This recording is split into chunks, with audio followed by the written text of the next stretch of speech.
understand how clunky the UI and the UX is. And when you understand that, use your storytelling skills from Web 2, transfer them to Web 3 because we need more of you. Like, come. Welcome to W3G, the official podcast for Myosin.xyz and your go-to hub to learn the latest developments in growth and marketing in the wild and wonderful world of Web3. I'm Julie Octaviano. And I'm Blake Minaho Kim. Tune in each week as we talk to the best and brightest and keep uncovering insights so we can all grow together in the world of Web3. Today, we'll be speaking with Amanda Tyler, brand director of Polygon, a leading sidechain and L2 in the Ethereum ecosystem. Amanda has an epic background in TradFi, tech, and is an OG Web3 builder and marketer. We're excited to share a conversation about all things Web3 brand and the value that traditional brand marketers bring to the space. We had an awesome conversation with Amanda defining brand marketing in Web3, how we can drive greater adoption, and the most immediate use cases for traditional brands to adopt Web3 tech. And make sure to listen all the way to the end for some alpha on upcoming developments. So without further ado, let's get into it. Here's episode number 8 with Amanda Tyler. Thanks so much for joining us on the pod, Amanda. Welcome. We're really big fans of Polygon here at Myosin and all the awesome things you guys have been doing and demonstrating with big brands. But to get started, we always love to start with an origin story, right? So with that, we'd love to hear your journey and how you found your way into the world of Web3, Polygon, and everything you're up to today. Yeah, sure. I won't dive into the nitty gritty, but not crypto related, but definitely my start in the rebellion against TradFi, the current economic landscape. I started a fintech platform called Restore, and it helps users get rid of defaulted debt. So like if you have an Nordstrom's card and you spent $100 on it and didn't pay it for 3 months, you then would end up with defaulted debt that then got sold to a debt buyer for pennies on the dollar. So in that moment, I realized like, holy shit, like the end consumer is being completely screwed over in this wild debt cycle in the economy. So I started this thing where you could buy anything that you need on my platform. So like diapers, toilet paper, like any like life essentials through affiliate links. And then half of your purchase went towards your defaulted debt. So we paid off over 100 people's defaulted debt without them actually spending any of their income that they were making. A lot of these folks didn't have like additional income to be paying off their debt, which then kept them in this loop of not being able to get loans, like not just, like the horrible TradFi system that we live in. And then regulatory folks came after us because we were not identifying as debt collectors. So there was a lot of red tape, a lot of legal stuff. Even though we were the good guys, we were shut down and absorbed by the parent company. So that was like my first view into like traditional, like TradFi economic systems. I knew it wasn't working. The system isn't going to fix itself. Yeah. No. Yeah. We definitely need new tools. And then I was at Google for a few years in developer relations, decided like, okay, I really want to do something like I was doing with Restore and really make a difference somewhere. And I was really into Bitcoin at the time, like full, like Bitcoin maxi. I was obsessed with the potential. How'd you find out about it? Freedom. Just from being out in Bay Area or? Yeah, what was the first? My partner at the time, he was like, so back then you could sell Bitcoin by like meeting somebody, like on Reddit, like going like meeting somebody. He was doing that because he was growing weed. And so and he was like selling it for Bitcoin and that whole thing. So that's how I learned the best. I love that. Amazing. I started using Coinbase though. I don't know what year it was. Maybe like 2016. And then like sounds about right. That platform was like buy Bitcoin. Yeah. And so that's how I got into it. And I was like slightly, here and there. And then after Google, I was like, I don't really want to go work for Coinbase. Like, this is awesome. They're like they just gone public. I was like, it's like legit. I was a single mom at the time. I was like, I can't go from like Google to like something like some little startup. Again, I just can't do that. So Coinbase was like the perfect opportunity. Yeah. So I landed at Coinbase, learned more about ETH, kind of came away from Bitcoin world, learned a lot more about ETH, about smart contracts, got like obsessed with NFTs was a big part of the Coinbase marketplace NFT launch. Yeah. Learned a lot about the inner workings of like how artists work with smart contracts, like what kind of like contract depth goes into it. And then got obsessed with like scaling Ethereum, and Polygon reached out and I was like, I can't not take this. Like I've been obsessed with Polygon. Like layer twos are, like if you're an ETH maxi, you're in L2, like scaling Agreed. maxi. You have to, right? Yeah. The future is ETH being the settlement layer. I mean, yeah. Sure. So that's my journey. It's very random and clunky, but no, but I think it actually makes a lot of sense, from Bitcoin to ETH to Polygon, or, the Coinbase in there. It all tracks. Yeah. And I was like, at Coinbase, I really saw this like retail side of crypto world. And to me, there's like two sides of the entire industry, right? There's like the retail investment side, which is like obviously driven by retail investors and, crypto investments. And then there's this other side, which is completely driven by technology and the use cases around the technology and the benefits that the technology can provide. And like, yes, crypto is a big part of that, and like paying validators and like making sure it stays decentralized. But I have realized that I am much more interested in the latter. So in the technology side. And at Polygon, I've been so lucky to just have access to engineers and like this DK team and just ping them anytime and learn more and more and more. And there's like a never ending learning cycle around the technology. Yeah. Do you think it's a funny thing? Because even with, I call them my fiat friends. So, my non-Web3 native, real IRL folks, I think, it's the same thing, right? Too often there's this misconception that all things Web3 is just crypto and meme coins and, Bored Ape Yacht Club. And I'm like, oh, like there's so much cool stuff being built that you just don't know about, because I think, maybe we need some better marketing, right? So anyways, we're all trying. We're all trying. 2023 is like, it's like the moment, it's like what you just said. No, it's the moment to really identify the usability and real world use cases. We will call it crypto, call it whatever you want. Blockchain technology, crypto, Web3, whatever. Like this is the moment for us to provide those, follow your fiat friends with those use cases and those like really clear value props for this, for the ecosystem. That's where we're all headed. Julie, do you have something? Oh, this is also for my own reference because I'm just now meeting you, Amanda. What exactly is, I think I know what your title is, but like not to straight up interview you, but I don't know. Could you just give me some background on like what it is that you're doing at Polygon and any specific educational initiatives or anything that you guys are working on? I would love to know. Yeah, absolutely. Yeah, I realized I didn't really say what I was doing at Polygon. It feels like at Polygon, everyone is doing everything all the time. But I will answer your question. My title is Director of Brand. So I'm on the marketing team with Jennifer Ketchula, who's our like CMO. We don't have C-suites, but like she's my CMO essentially. So on the marketing side under brand. So we have a lot of initiatives that we're working on right now, but our main job right now is to essentially evangelize the protocol, right? Like really provide, education around our ecosystem infra partners and what you can do with those partners. As an example, like just recently, we started a little series called Let's Build It. It's around education and educating developers around potential APIs that you could use to track your smart contracts and develop them easier.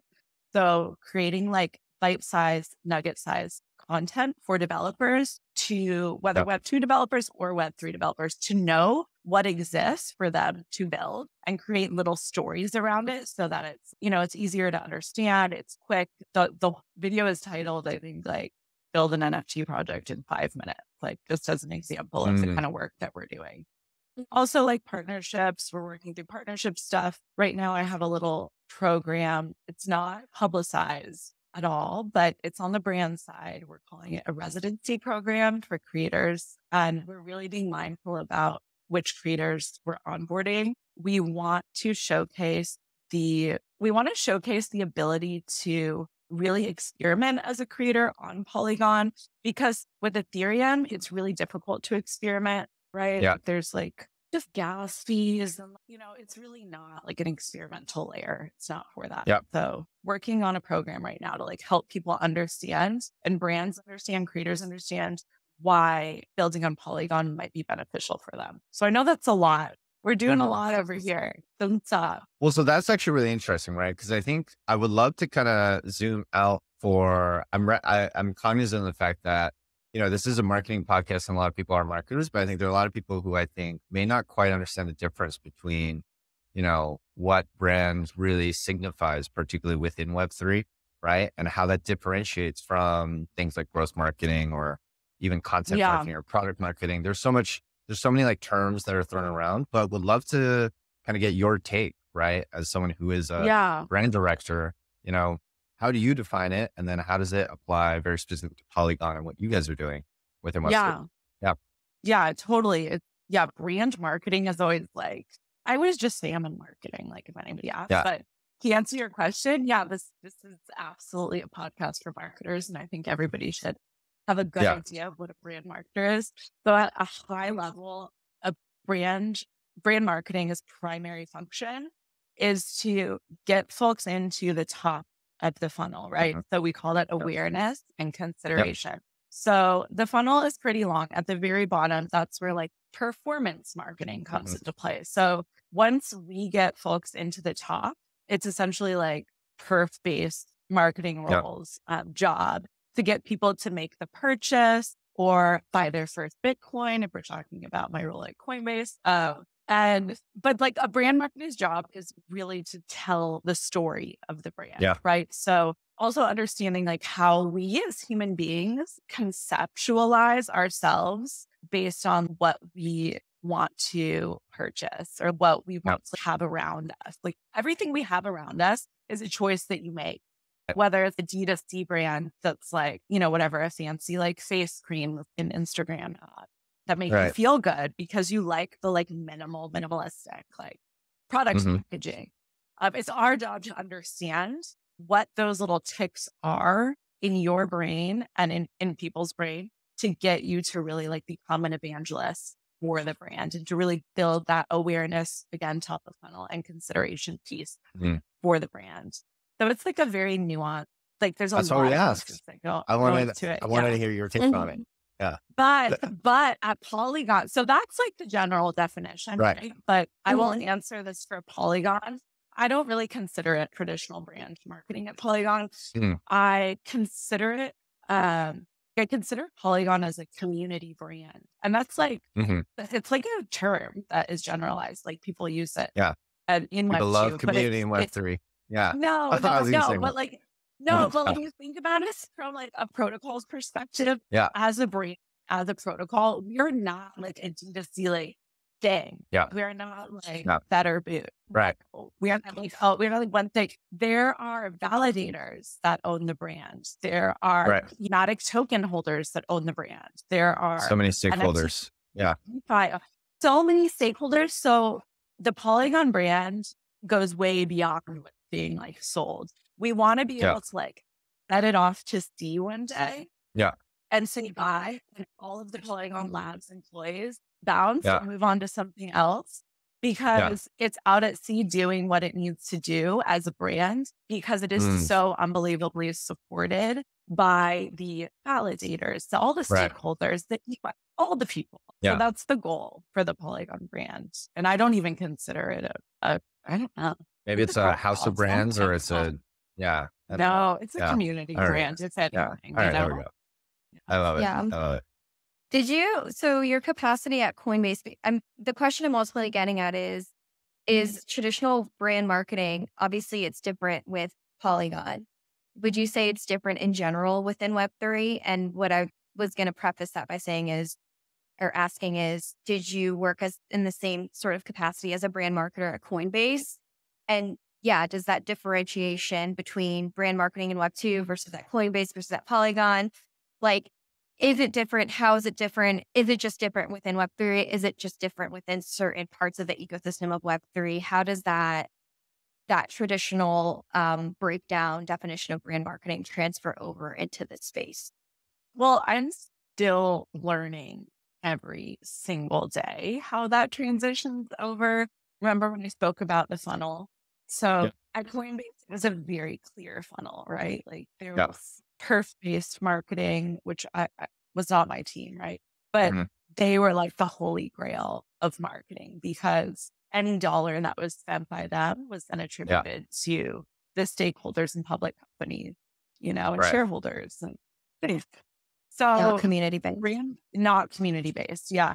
So brand marketing at Coinbase was very much in service of perf marketing. So it really did follow, even though it's not a Web3 company and it's not a Web3 brand. It is absolutely a centralized exchange, absolutely a bank, but that has, We've seen some recent regulation that, we'll see how that all shakes out, Yeah. Yes. Although Brian these days for the Coinbase brand, I am so proud. I'm like, I think he's fighting a good fight. Like, Yeah. I think so.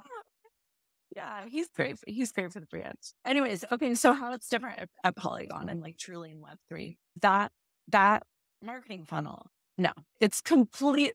We're still trying to figure out what key moments it's not even a funnel. It's like this like 360 like flywheel, like how do we plug in as brand and as marketing professionals into the flywheel to fully continue to serve the decentralization of the ecosystem? Yeah. As an example, traditional marketing like cookies are now being disabled for like Facebook and stuff. So like I do think that Web2 companies are moving towards having to figure out what their flywheel is. Yeah. So at Polygon, we are building tools to help build that flywheel to better serve people, human beings, and not organizations and Web2 giants. Like Polygon is trying to actually serve human beings and create a better life and economy and economic freedom for people rather than putting all the power into the Googles and the Facebooks and all the things. But we're still learning how that flywheel works. And there's a lot of opportunity for growth within it. Yeah. Well, actually on that, as you're saying, you're still learning how the flywheel works and going from funnel to flywheel, if you will, for any traditional Web2 marketers out there who are looking to get into Web3 or this decentralized part of Web3, are there any actionable like tips, tricks, any key learning that you've picked up over, the last few months working at Polygon? Anything to share with like anyone that's listening to this podcast and is a traditional Web2 marketer and is curious about transitioning their skills into a Web3 organization? Oh my gosh, just experience it. Like use it. Understand how clunky the UI, the UX is. And when you understand that, use your storytelling skills from Web2, transfer them to Web3 because we need more of you. Like, come. Yeah. Like use it, experience it, understand it, and bring your amazing storytelling skills over to Web3 because we desperately need you. But you can't arrive. You can't arrive without the knowledge. I really would push anybody to open up a MetaMask wallet, to even experience uploading an NFT to your Instagram feed and connecting your wallet to your Instagram feed, like things that we want everybody to do. Like do it, experience it, see how tough it is, learn how to tell the stories, learn how to talk to your product people and explain these stories and help them to create better UI and better UX and better products. That's my number one piece of feedback is just do it. It's still so early. And I know people say it all the time, but I think, we literally saw yesterday, although I don't know if we consider, Bitcoin is crypto, but it's technically Web3, although now with the ordinals but they're trading with Google Sheets, right? And I'm like, that's... No, but brings it back to my first experience in TradFi with Restore. I learned that, oh my God, it's crazy. Yeah, we're so early. It's early. Well, so that tangent.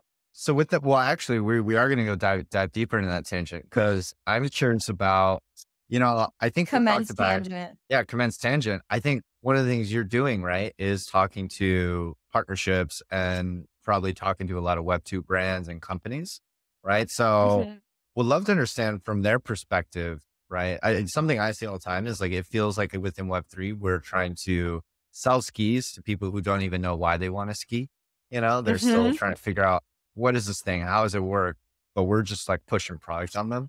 So I'd be curious to hear, like, as you talk to these brands, like what's the most common questions, feedback, and yeah, like what have you found to be the most effective ways to kind of help educate and bring people into the space when you're talking to people who, you know, they work at these bigger corporates or brands and they don't quite get it? Yeah, I think that last thing you said, I think Yeah. isn't right. I think that they want to Oh, get it, okay. and that they Yeah. and that they do. Yeah. Yeah. The leaders of Web2, like the Mm-hmm. marketing leaders that are like coming in that Yeah. have that extra like budget at the end of the year Mm-hmm. that need to experiment with something new. They actually get it. Like those are Mm, people who are in the rooms of like, yeah. I'm just like, I'm not going to say anybody specific, but Yeah. like, Yeah. you know, the big Web2 brand, those are the people in the rooms who are fighting Mm, for Web3. Like those are yeah. the people. So those are the people that are coming to us. And Yeah. I think that they're nervous. I think they're nervous about the current landscape Yeah. around crypto narratives for obvious reasons. Yeah. And the most common thing that we get from those folks is how do I tell the story to the rest of my stakeholders and Mm, team leads? Like, can yeah. you help me again evangelize Yeah. Polygon and Web3 as a whole and the Mm-hmm. tools that exist? Can you help me kind of like identify like the best, like biggest value? Because I know that there's value. This person Yeah. comes in, they took the leap of faith. They're in, Yeah. they get it. They just need a supportive partner to like come in, be the Mm, experts, show them what's up, be able to kind of like change the thinking around any stakeholders that maybe are stuck. I like to yeah. use the word stuck. I think people get really like stuck in the Mm-hmm. news cycles Yeah. and the memetics like around crypto, and they need a partner. So I think the biggest thing is people come and ask us like, hey, what are the use cases? And can you please provide me with input and case studies to take back to my team? Super simple. Yeah. Yeah. So, I love that. and we are the expert. We're here to Yeah. totally like guide you in the world of Web3 and help onboard other stakeholders who might be stuck. Yeah, that makes perfect sense. Yeah. Well, again, teeing up the next question quite perfectly. So I think we're all probably in agreement that when we look at kind of the state of Web3 and kind of sit back and think like there's probably a lot of work we can do to build stronger brands. So with that being said, and with all your experience talking to these evangelists or, you know, the people pushing their stakeholders, their bosses to make the transition over or to implement some of that into, you know, their existing initiatives, what are some of the Web3 projects that you think have, whether it's you've worked with them directly or you just know of them, what are some of the Web3 projects you think have done a great job of building a stellar brand versus Web3 projects that probably have some room for improvement? You get as spicy as you want. Up to you. Yeah. Give me all the spice. Oh, that's like Web3 brands that are doing a good job in telling the story of the brand from a Web3 perspective. Mhm. I think that's gotta be Lens Protocol. I mean, Mm, that team is just, it's organic too. Like mhm. all of the community-based engagement is all organic. They're not making any big partnerships or like Yeah. it's because, you know why? It's because there's a very clear value proposition for Lens Protocol. Yeah. Very clear. And everybody gets it. And they do it in a way where they don't vilify current Web2 social platforms. They Yeah. somehow do very it. They're positive. super like, Yeah. and they're very classy about it too. It's like, obviously there are walled gardens and no interoperability between like user data across all social platforms. And like, obviously like Facebook owns everything and has terrible Yeah. sentiment across, you know, for everybody, but they don't vilify them when they easily could. Like if I was on that team, you better believe that I would be like juxtaposing like, David versus shit, Goliath, all that. Yeah. oh my God, it's so easy, but they don't do that. And I think that's really classy. And I think that it's because they have a really clear value prop. They're creating APIs for developers to build platforms for creators to have economic opportunity. And that's it. Super clear. My favorite, I feel like you guys have probably seen these. I've seen it around like Twitter and like, especially like LinkedIn, is when people take Web to the traditional, I'll say traditional companies, and they like a Spotify or I don't know, yeah, like a Facebook, and they change their descriptor. They like Web3ify their descriptor, and it's just like puts it in a perspective, like the way we are showing the value and telling the story of what this company does, like there just needs to be a complete shift in that. Just the narrative needs to be like layman's terms, like clear. In addition to all the other stuff you mentioned about Lens, but yeah, those are. Well, there's the whole meme, right? It's because everyone in Web3, they're just bragging about what blockchain they're on and their TPS and their like technical features. And you're like, there's the meme where it's like, oh, if Airbnb, if all you took all the Web2 brands and positioned them the way you do Web3, it'd be like Airbnb and like Spotify. We're a decentralized home rental program powered by blah, blah, blah. It's like, you know? So bad. But you know what is happening? It's happening because as much as at Polygon, this is always like a conversation. We're like, let's talk to the end user. And I'm like, okay, people, come on. But half the battle of my job every day is keeping people on track as it relates to audience. Yeah. I'm like, wait, stop doing what you're doing right now. Okay, yes, we'll talk through the creatives for this, but like, stop. Who are we talking to? Yeah. Like everybody take a mindful moment right now, really think through who we're talking to. And it's developers. So that's why this language is so clunky right now, because we are in the product phase and we are in the building phase, and developers are really like memifying, like, you know, all of these terms. And like, I was in DevRel at Google for 3 years. I was working with TensorFlow, like developers with, but like I was deep in DevRel, and that experience has really given me this round view for Polygon of like, okay, know the audience, know the language, let's help tell the stories, absolutely, but let's just let them continue to memify until we have actual use cases, until we have actual real life application for the products that we're building. We're getting there. I really, like I said, 2023 for me is about usability and real world use cases. And we're there, like the BD team is there. We are carving out those stories, and it's going to come before you know it, like so fast. And then all that language will go away, Julie, and it will. And we'll be explaining Airbnb like Airbnb. There we go. I can't wait. It'll be that easy. Looking forward to that part. And so that actually, I mean, that makes a lot of sense, right? And that kind of brings me to another thing I'd love to hit on, which I think it's funny because I think in the last cycle, right, 2017, it still very much was crypto, right? Like Web3 was not really a thing yet at the time, but DeFi summer, NFTs, DAOs, past couple of years, this term Web3 has really exploded.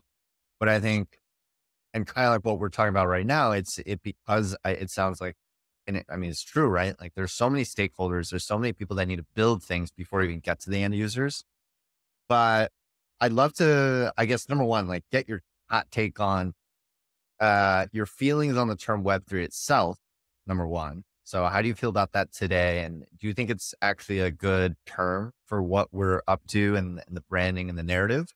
And then number two, how do you think that's going to need to keep evolving in due time, right? Because I think our perspective is, you know, these worlds will eventually need to collide, but then what does that become, right? Is that Web 2.5? Is that just internet? I don't know what it is, but we'll love to get your thoughts on all that. Yeah. Yeah. I do think it's pointless to fight against like the memetics of the ecosystem. There's a reason why they exist, right? And like, honestly, as a marketer in Web3, using the term Web3 in like SEO is very useful. Like there's no other way to really like, you know, create a searchable surface for yourself with all of the things right now. I think once we start honing in on specific use cases and brands like Starbucks come into the picture, I mean, Starbucks is going to bring in really the next like 50 million people on chain. No joke. Because loyalty in Web3 with NFTs is the easiest way in. It is so smart. It doesn't eat into your margin. It creates that flywheel where marketers need to move towards because of the current web laws around like, cookies and all the things. So Starbucks will come in and start creating terms like stamps, like these end user friendly terms. Instagram with digital collectibles. And we're already seeing projects starting to use those terms, like kind of like pick them up. It's some of our Web2 right clients now. we're all talking about collectibles. So that's where it's going to live. Yes.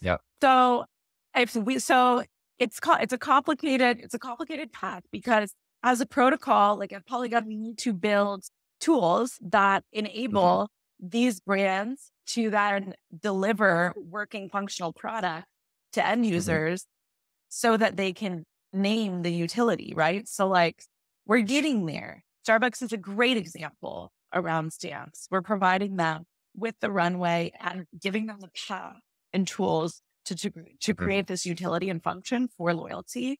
And then they're taking that to their end users because they know their community best. Starbucks is a community-led brand too, right? It is. But they know their community better than anybody. So they're really creating the next iteration on Web3 terms and words that resonate best with their audience. So I think it's pretty pointless to fight against it right now today in Web3 as that's fair for a DevRel company. Yeah. It's probably too early. You're right. Yeah. And it's actually, I'm just thinking through my own experience with Starbucks, and like, I have friends who, you go to another country and they're like, can you like pick up a Starbucks mug at like this city? Because like, I have so many friends who like collect the mugs, and they want all the different cities.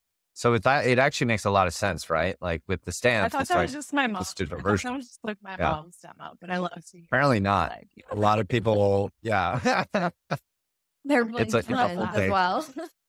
My friends are actually all moms. So the thing about Polygon is all fixed. I'll bet. all of my friends live on Facebook, and we actually use MySpace. No, that was a boomer joke. Facebook boomers. Oh yeah. Fair enough. I got it. There you go. As a follow-up to that, for our Web2 listeners, again, just being cognizant of, how would you define, Al, this is like your moment to shine because this is what you do for a living, Amanda, but for our Web2 listeners, how would you define the key value of Web3 for brands today? Oh, man.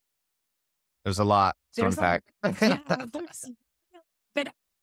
I will give just two with clear use cases. Again, that's my theme. There we go. 2023. I hate talking about the what ifs, but you could like, no more. We're not doing that.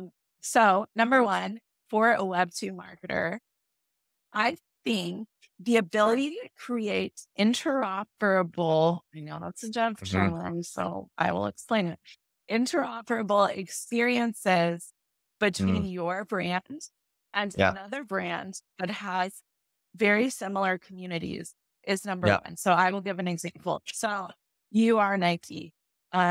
You are tokenizing your loyalty program. And so there are Nike loyalty token holders. Okay. Right. So then you have Gatorade.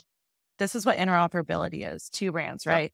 Then you have Gatorade as the second brand. Gatorade says, we have this new drink that we are branding for runners, and we want to offer them a special deal. We're going to give all runners who are interested in this a free drink delivered straight to their house. What brand community identified? Oh, Nike. Oh, great. Nike has a loyalty program that's tokenized. Great. Okay. Separate from Nike, Gatorade doesn't even have to talk to Nike. Gatorade says, okay, all the runners out there, we are going to deliver you a free, amazing drink specific for runners. If you have a Nike loyalty token, you are open to try it. Here's the website.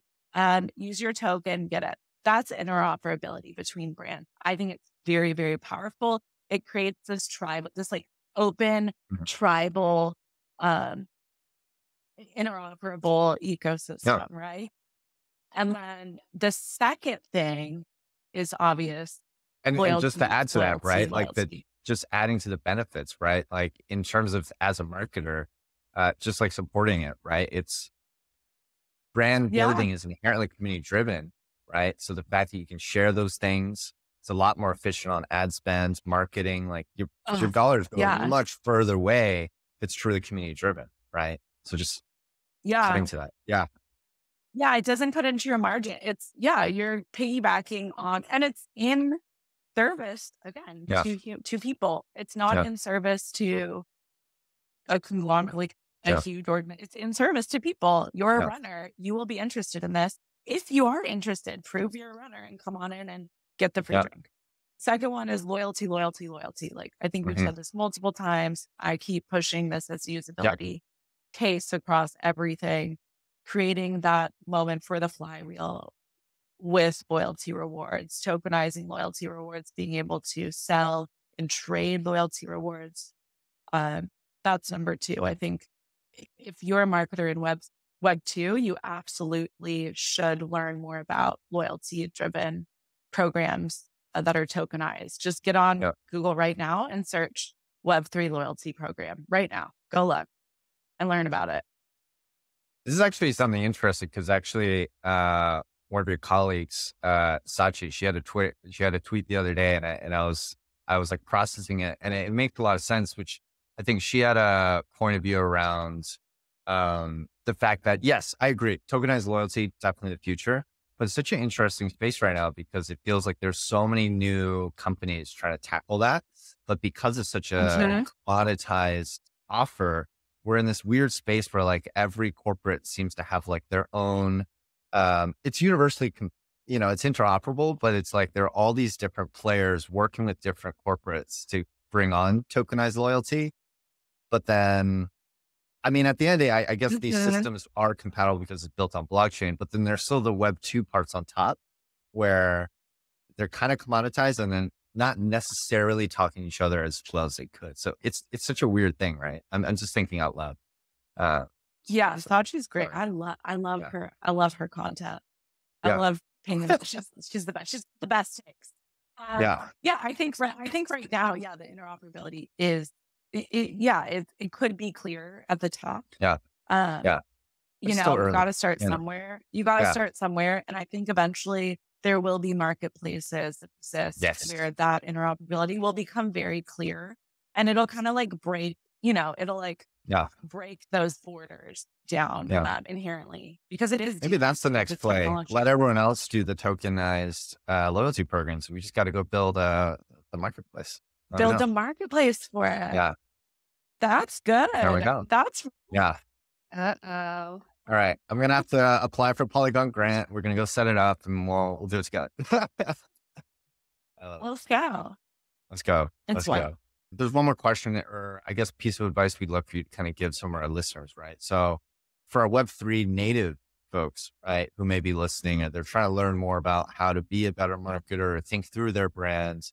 And again, very high level, right? But like in terms of best principles or framework, we'd love to hear straight from you, how should different builders be thinking about things when it comes to the importance of brand and how to communicate that and how to get started? We'll love to just kind of give your advice, I guess, or best frameworks. Yeah. Right? Yeah. I love talking to founders, like early founders of Web3 products. I think one of the biggest things for me is like, again, we're doing so much experimentation right now while we're building. I think it's really easy to get stuck in the rut of just like creating cool products for your community, like, and whether that's like some like deep cut like DeFi product, like I want DeFi for gamers using NFTs in the metaverse on a layer 2, whatever. All the things. There's so many examples. Yeah. Goes deep. I was mentoring 12 different projects in this program we run called Village Wonders, specifically around brand. And all of these products were like really early stage startups. But the majority of them were very complicated, like had crazy ecosystem channels that they were running through it.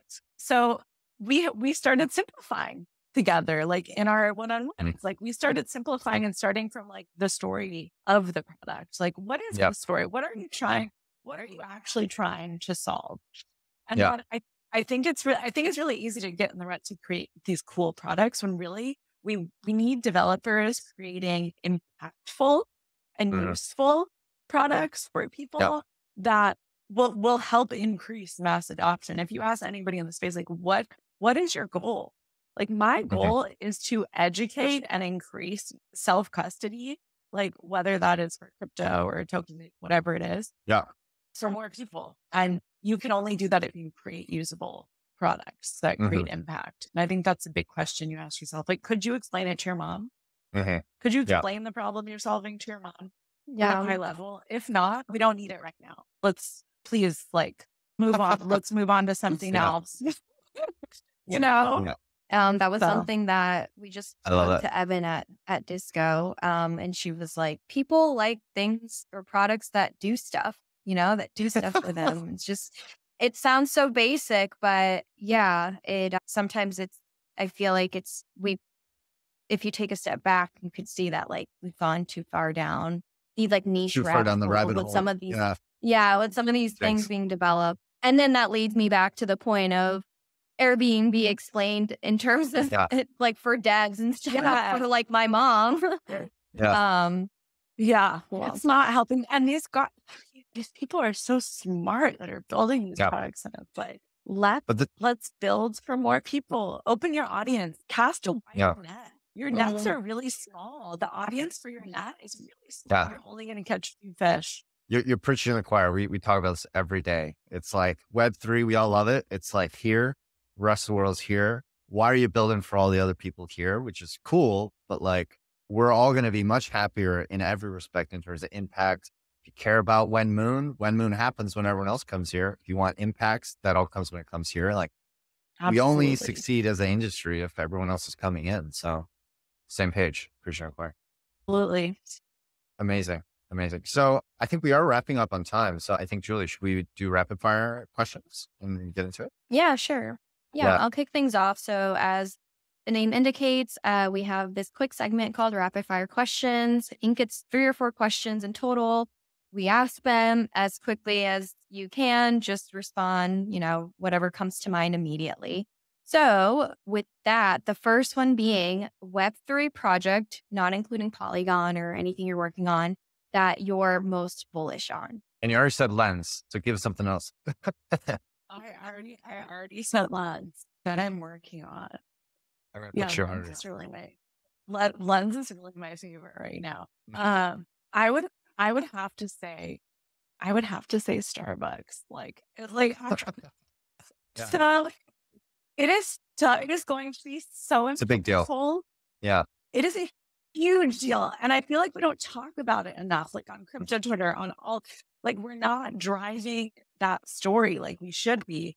And again, I feel like it's because it's not cool. Like it's not, it's like not like Web3 enough. So that's why I'm going to answer with Starbucks, because my 2020 goal is really to push usability and real world use case narratives and stories for Web3 as much as possible. I love so that. I'm going to say, I'm going to be uncool and say Starbucks. Into it. Yeah. I'll do the next one. Blake, you can round it off. I love this one. This is my favorite question that we ask people because we get such good answers. Biggest professional learning from 2022. Yeah. This one really makes you think. It's a thinker. Yeah. So take You can also have more than one. I'll allow it. I think I have it. The biggest learning from last year for me was not to be afraid to take a path alone, because a lot of times you don't get stakeholders on board.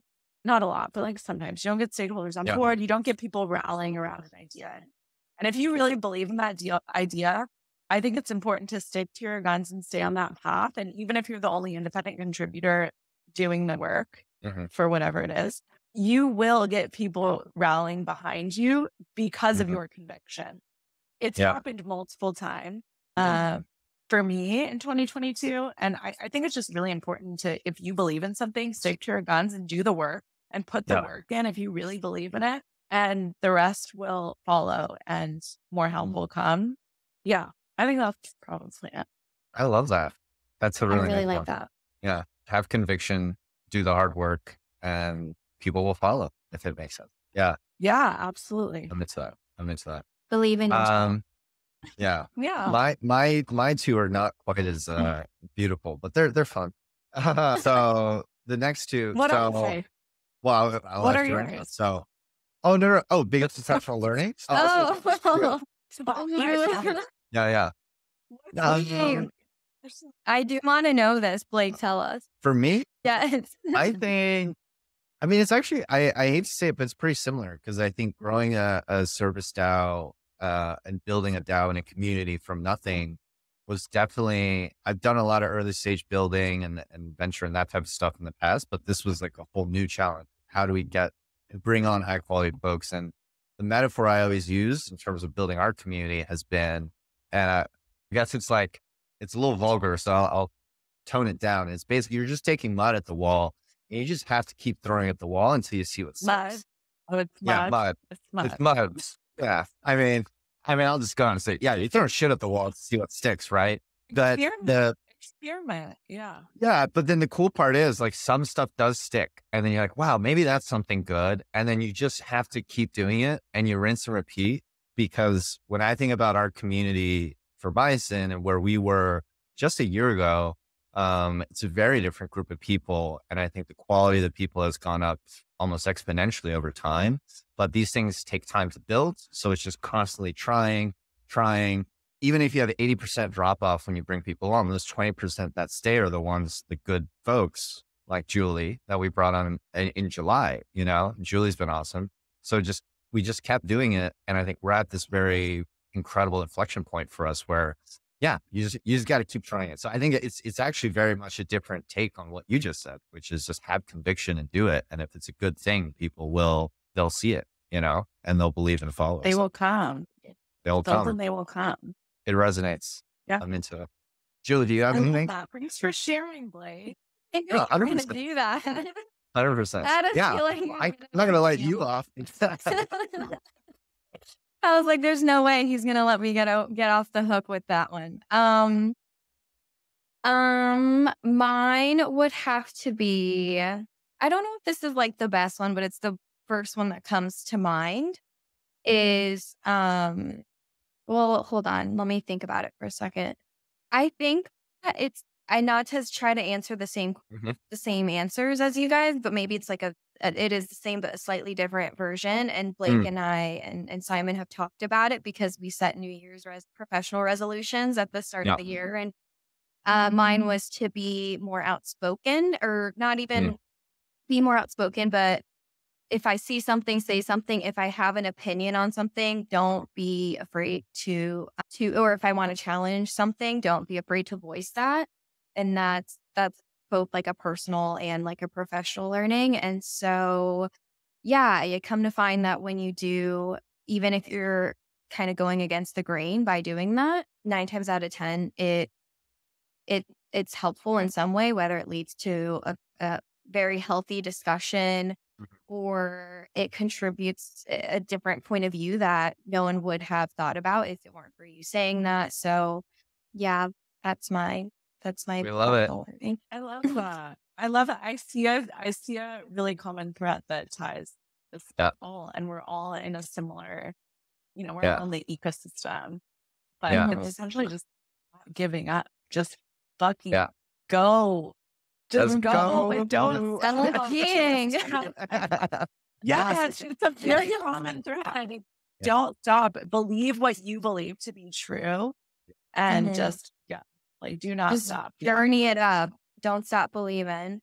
There we go.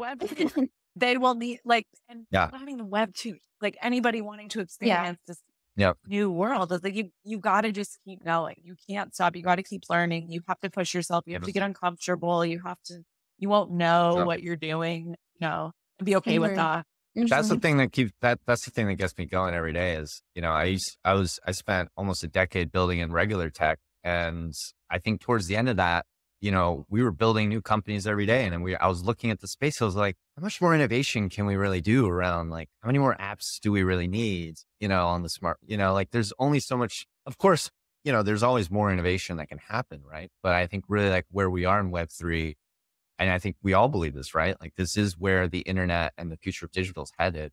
But to get there, it's not easy, right? So we just got to keep trucking and so we're building, baby. We're building. A new New frontier. frontier. I'm into it. All right. 2 more and then we'll round it out real quick. And they're pretty straightforward. So have $1 million airdrop to your wallet tomorrow. What would you go build in Web3 today? Outside of Polygon, personal, professional, whatever you want to do. Only $1 million? No, I'm kidding. I guess with inflation, maybe like 10. I don't know. I've thought about this a lot. Like a lot.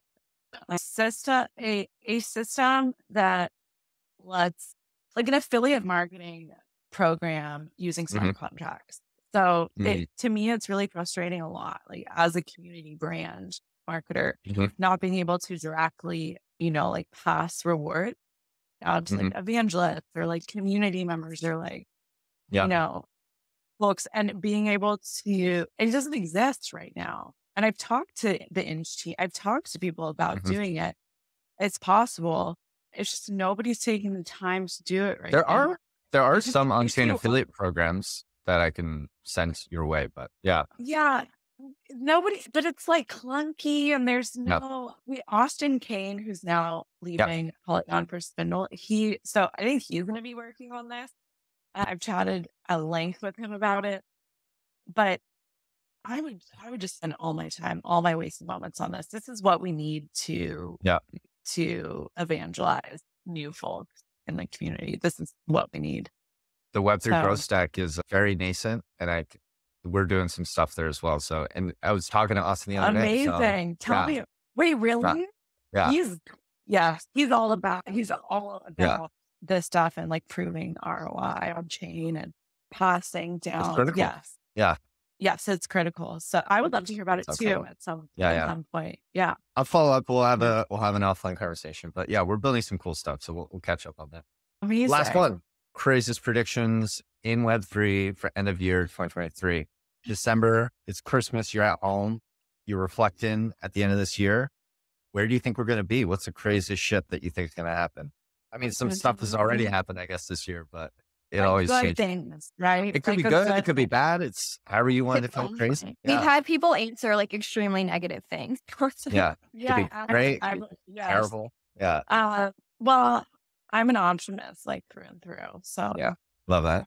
Hard for me to think through bad things, but I think by the end of the year, I think all Patreon users and creators will leave the Patreon platform and be on Instagram for multiple reasons that are like actually in the pipeline and happening.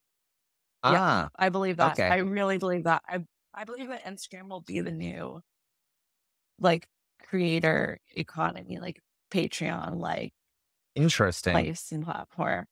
Yeah, I do. By the end of the year, I think that's going to happen. Do we think that's a good thing? I don't know. I mean, I guess. Yes, absolutely. Yeah. Again, like I'm not here to be like a cool, like in the cut Web3 dev. Like I'm here to bring mass adoption for Web3.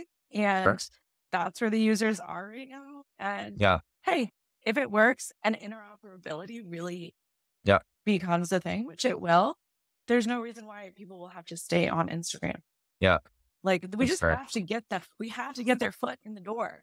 We have to, like, so again, they already have uncoolest Web3 person in the room buying for huge orgs, but that's the only way, people.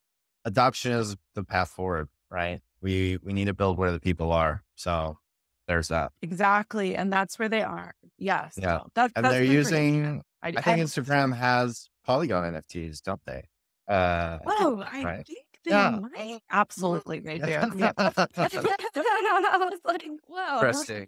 Absolutely. Yes. The BDC, the team Yeah. at Medic's like super interested in They have to be. all They know their business model is evolving. Yeah. Again, and for all the Web2 marketers listening, that should be a huge signal for you to actually get online and There we go. educate yourselves, understand what Web3 loyalty marketing is about, because the big guys are doing it and it's time to get on the train, you know? Time to get on the train, baby. I love that. Yeah. It's moving. It's moving. Let's get them on board. All right. I think that is the perfect ending point. So I feel good here. Julie, do you have any final thoughts, comments? No, I think that was awesome. Well, thank you. Thank you both for sharing with me too your biggest professional learnings of 2022. I really appreciate you. It was a first for the pod. Yeah. Where we like had the mic turned on us. Yeah. I like that. Thanks for listening. Yeah. Oh, I guess the last thing is normally we want to leave a space for you to also kind of like promote yourself, whatever you're working on, obviously Polygon, but if there's anything more specific, you know, here's your moment. Share it. There is. No, there totally is. I'll say right now, if you are listening and you are a creator in any capacity, a photographer, a digital artist, whatever kind of creator you are, ping me on Twitter. I have something for you. I want to help you. Yeah. So ping me. All right. On Twitter. There we go. Yeah. We'll do a little call out. Yeah. Oh, yeah. Twitter. Amanda.Tyler.J. Okay. Amanda.Tyler.J. Perfect.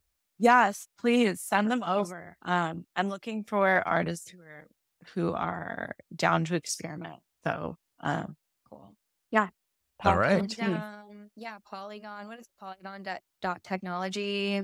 What's the website? Any websites? Polygon Technology is the website, but you can follow us on Twitter and Instagram to keep up with all of this Polygon news and dev news and big brand partnerships that we're doing. We've got a lot more stuff coming down the pipeline, and with the goal of onboarding everybody to Web3. So stay in touch and keep following Polygon News to learn more about it. Yeah.